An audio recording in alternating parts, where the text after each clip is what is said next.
Welcome to J Chandru vlogs. இன்னைக்கு நம்மளுடைய பயணம் எங்கே அப்படின்னா திருச்சியில் உள்ள சில பழம்பெரும் கோயில்களை உங்களுக்கு காட்டணும் அப்படின்னு டிசைட் பண்ணியிருக்கேன். இன்னைக்கு ஃபர்ஸ்ட் டைமாக திருச்சி உச்சி பிள்ளையார் கோயிலுக்கு போகணும் அப்படின்னு சொல்லிட்டு பிளானு. அதுக்கு நான் 8:30க்கு வீட்டிலேருந்து கிளம்புனேன். கோயம்பேடு சிஎம்பிடி பஸ் ஸ்டாண்டில் என்னுடைய பைக்கை பார்க் பண்ணிட்டேன். அதுக்கு 40 ரூபா சார்ஜ் பண்ணாங்க. வண்டி சேஃபாக இருக்கும். அதுக்கப்புறம் ஆர்வின் மில்க் ஷாப்புக்கு வந்தேங்க. அங்கே எப்பயுமே வழக்கமாக ஒரு பாதாம் மில்க் குடிப்பேன், ரொம்ப நல்லா இருக்கும். பாதாம் மில்க் சாப்பிட்டுட்டு அப்படியே சிஎம்பிடி மெட்ரோவுக்கு நடந்தே வந்துட்டேன். எக்மோருக்கு டிக்கெட் எடுத்தேன். 30 rupees சார்ஜ் பண்ணாங்க. ட்ரெயினும் வந்துருச்சுங்க. ட்ரெயினில் ஏறிட்டேன். எக்மோர் ஸ்டேஷன் வந்துட்டேன். டைம் இப்போ 9:30. என்னுடைய திருச்சி ட்ரெயின் மேங்களூர் எக்ஸ்பிரஸ்ஸு. அந்த ட்ரெயின் டைம் 10:15. நான் எப்பயுமே ரயில்வே ஸ்டேஷனுக்கு ஒரு 1/2 hour to 45 minutes முன்னாடியே வந்துடுவேன். ட்ரெயினும் கிளம்பிடுச்சுங்க. நான் தூங்க போகிறேன். காலையில் திருச்சியில் சந்திப்பேன். மக்களே, காலையில் 4:30 மணிக்கெல்லாம் திருச்சி வந்துட்டேன்.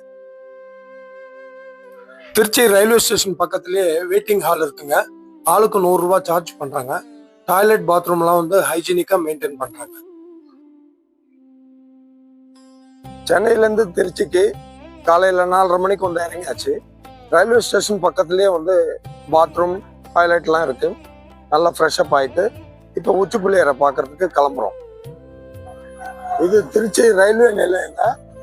இதுலேருந்து பார்த்தீங்கன்னா இந்த ரவுண்ட் டானா இருக்கும் பக்கத்துலேயே ஆப்போசிட்டில். அப்படியே வந்தீங்கன்னா ஸ்ரீரங்கம் போகிற எந்த பஸ் ஏறினாலும் நம்ம மலைக்கோட்டை வாசல் உச்சி பிள்ளையார் கோயில் அப்படின்னு சொல்லி கேட்டால் இறக்கி விட்டுருவாங்க. உச்சி பிள்ளையார் கோயிலுக்கு பஸ்ஸில் கிளம்பி போயிட்டு இருக்கேன். உச்சி பிள்ளையார் கோயில் வாசல்ல இருக்கும். இதுதான் கோயிலுடைய என்ட்ரன்ஸு. இப்போதான் உள்ள போக போகிறோம். நம்ம இந்த கோயிலுக்குள்ள நுழையிறதுக்கு முன்னாடி நான் ஒரு ஷோல்டர் பேக் ஒன்று வச்சிருந்தேன். அந்த ஷோல்டர் பேக்கு சரி இந்த கடையில் எங்கன்னா வச்சுட்டு போகலாம் அப்படின்னு சொல்லிட்டு கேட்டேன். அவங்களும் அனுமதிச்சாங்க. பேகை அழகாக வச்சுட்டு உள்ளே கிளம்புறேங்க. பார்த்தீங்கன்னா அதை பாருங்கள், நேரில் தெரிகிறது விநாயகர் கோவில். அவரையும் தரிசனம் பண்ணிக்கிட்டேன். தரிசனம் பண்ணிவிட்டு ஆப்போசிட்டில் பார்த்தீங்கன்னா ஒரு சித்தர் கோவில் இருந்தது. அங்கேயும் தரிசனம் பண்ணேன். தரிசனம் பண்ணிவிட்டு அங்கே சாமியை காட்டுறதுக்கு அனுமதிக்காதனால அதை உங்களுக்கு காட்ட முடியல. மாணிக்க விநாயகரை தரிசனம் பண்ணிட்டு உச்சி பிள்ளையாரை பார்க்கறதுக்காக படி ஏறிக்கிட்டு இருக்கேன்.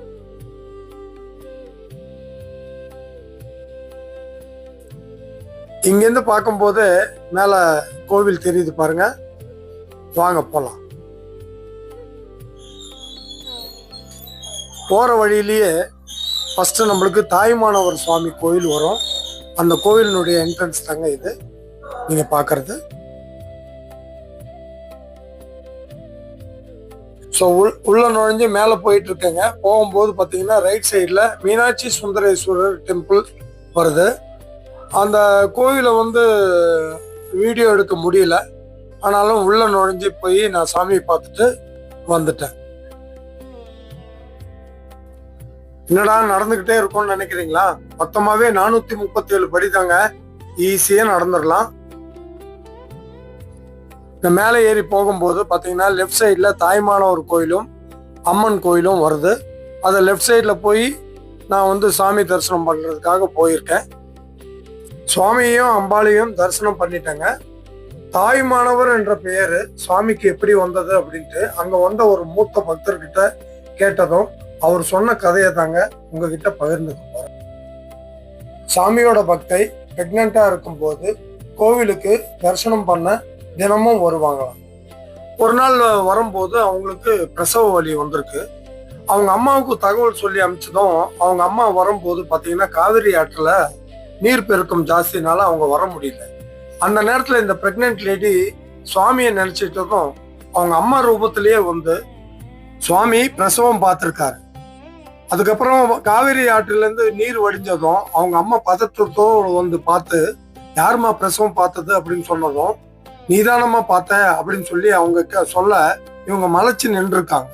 அதுக்கப்புறம் சாமியை நினைச்சதும் சாமி பிரத்யட்சமாகி 2 பேருக்கும் காட்சி கொடுத்து ஆசீர்வாதம் பண்ணியிருக்காரு. இது இந்த கோவிலுடைய கதை. ஸோ இந்த கதையை நான் உங்களுக்கு சொல்லியிருக்கேன். இதுல ஏதாவது வந்து மாற்று கருத்து எதனா இருந்திருந்தா நீங்க எனக்கு கமெண்ட்ல சொல்லுங்க. நானும் தெரிஞ்சுக்கிறேன், மற்றவங்களும் தெரிஞ்சுக்குவாங்க. இந்த கோவிலுக்கு யாரெல்லாம் திருமணம் ஆனவங்க, குழந்தை பாக்கியம் இல்லை அப்படின்னு நினைக்கிறவங்க இங்க வந்தீங்க அப்படின்னு சொன்னா அவங்களுக்கு அந்த குழந்தை பாக்கியம் கிடைக்குதுன்னு சொல்லிட்டு சொல்றாங்க. பிரெக்னெண்டா இருக்கிறவங்க சுவாமியை வந்து பார்த்துட்டு போனா சுகப்பிரசவத்தோட தாயம் செய்யும் நல்லா இருக்கும் அப்படின்றது இந்த கோவிலோட சிறப்பு. கோவில் எந்தெந்த நேரத்துல திறந்திருக்கும் அப்படின்றத பத்தியும், கோவில் எந்தெந்த நேரத்துல பூஜைகள் நடக்கும் அப்படின்றத பத்தியும் இந்த போர்டு மூலியமா தெரிவிச்சிருக்காங்க. அதையும் நீங்க படிச்சுக்கலாம். இப்ப வாங்க உச்சி பிள்ளையார் கோயிலுக்கு போலாம்.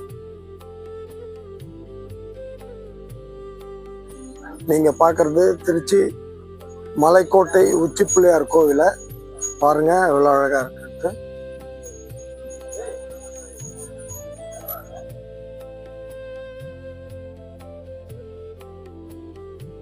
கீழேருந்து கஷ்டப்பட்டு வந்தாலும் இந்த கோவிலை பார்த்த உடனே மனசு ரொம்ப சந்தோஷமா இருக்கு, ரம்மியமா இருக்கு.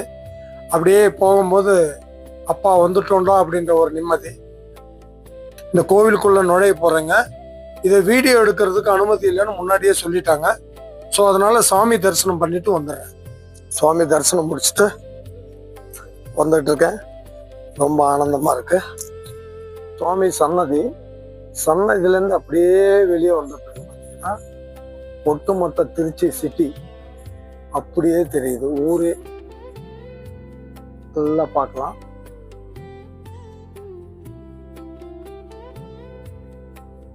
அருமையான கண்கொள்ளா காட்சி. அப்படியே தூரத்துல பார்த்தோம்னா ஸ்ரீரங்கம் கூட தெரியுது இங்க இருந்து பார்க்கும்போது. கண்டிப்பா பார்க்க வேண்டிய ஸ்தலம். அனைவரும் முடிஞ்சா ஒரு வாய்ப்பை பயன்படுத்தும்.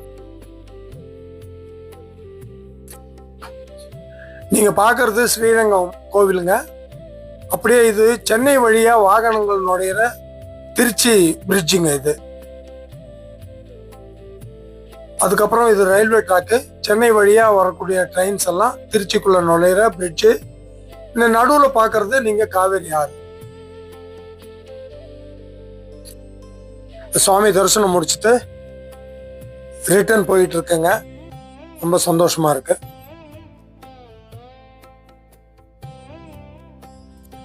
மாணிக்க விநாயகர் டெம்பிளுக்கு வந்துட்டோங்க. இது மாணிக்க விநாயகர்கிட்ட வேண்டிக்கிட்டு சதுர தேங்காய் உடைக்கிற இடம். தரிசனம் முடிச்சுட்டு வெளியே வந்துட்டு இருக்கேன். ரொம்ப சந்தோஷமா இருக்கு. போகும்போது இந்த கடைங்க எல்லாம் பெருசா திறக்கல. ஆனா இப்ப வரும்போது பாத்தீங்கன்னா நல்ல கடைகள்லாம் திறந்துருக்கு. ஏன்னா விடிய காலைல போயிருந்தேன். இப்போ கொஞ்சம் தரிசனம் முடிச்சுட்டு வரும்போது ஒரு 8-8:30 மணி ஆகுது. எல்லாரும் கடைகளை திறந்து வச்சிருக்காங்க. பாக்குறதுக்கே ரொம்ப அழகா இருக்கு. கோயிலுக்கு வெளியே வந்ததும் ஃபர்ஸ்ட் என்னுடைய பேக்கை கலெக்ட் பண்ணிட்டேன். அப்படியே என்னுடைய ஃப்ரெண்டுக்கு ஃபோன் பண்ணேன். அவனும் வந்துட்டான். இப்போ இந்த ஸ்ட்ரீட்ல நடந்து போயிட்டு இருக்கேங்க. இந்த ஸ்ட்ரீட்டை பாக்குறீங்களா, ஒரு நேரத்துல நைட் டைம்ல எல்லாம் பாத்தீங்கன்னா அவ்வளோ பிஸியா இருக்கும் இந்த ஸ்ட்ரீட் அப்படின்னு சொன்னான் என் ஃப்ரெண்டு. ஆனா இப்ப பாருங்க எவ்வளவு பிளசண்டா இருக்கு. ஏன்னா மார்னிங் 8:30 மணி தான் ஆகுது. இதுக்கு மேலதான் 10 மணிக்கு மேல இந்த ஸ்ட்ரீட்டு உள்ள நடக்கவே முடியாத அளவுக்கு பிஸியா இருக்குமா. சரி, இப்ப நாங்க நடந்து போய் ஃபர்ஸ்ட் டிஃபன் சாப்பிட போறோம். சாப்பிட்ட பிறகு அடுத்த கோயில் எந்த கோயிலுக்கு போறது அப்படின்னு டிசைட் பண்ண போறோம். டிஃபன் சாப்பிட்டுட்டு வரும்போது பாத்தீங்கன்னா மலை உச்சி கோயில் இங்கேருந்து பார்க்கும்போது நல்லா இருந்தது. அது அப்படியே காமிச்சிட்டு பக்கத்துலேயே கீழே பார்த்தீங்கன்னா ஒரு குளம் இருக்கு. அதையும் உங்களுக்கு காட்டணும் அப்படின்னு சொல்லிட்டு இந்த வீடியோ எடுத்திருக்கேன். பழம்பெரும் திருச்சி உச்சி பிள்ளையார் கோயிலை நான் பார்த்துட்டு வந்த அனுபவத்தை உங்ககிட்ட ஷேர் பண்ணியிருக்கேன். இந்த வீடியோ உங்களுக்கு பிடிச்சிருக்கும்னு நான் நம்புகிறேன். அதை நீங்கள் லைக் பண்ணுங்கள், என் சேனலை சப்ஸ்கிரைப் பண்ணுங்கள், உங்களுடைய கமெண்ட்ஸை எனக்கு தாங்க. நன்றி.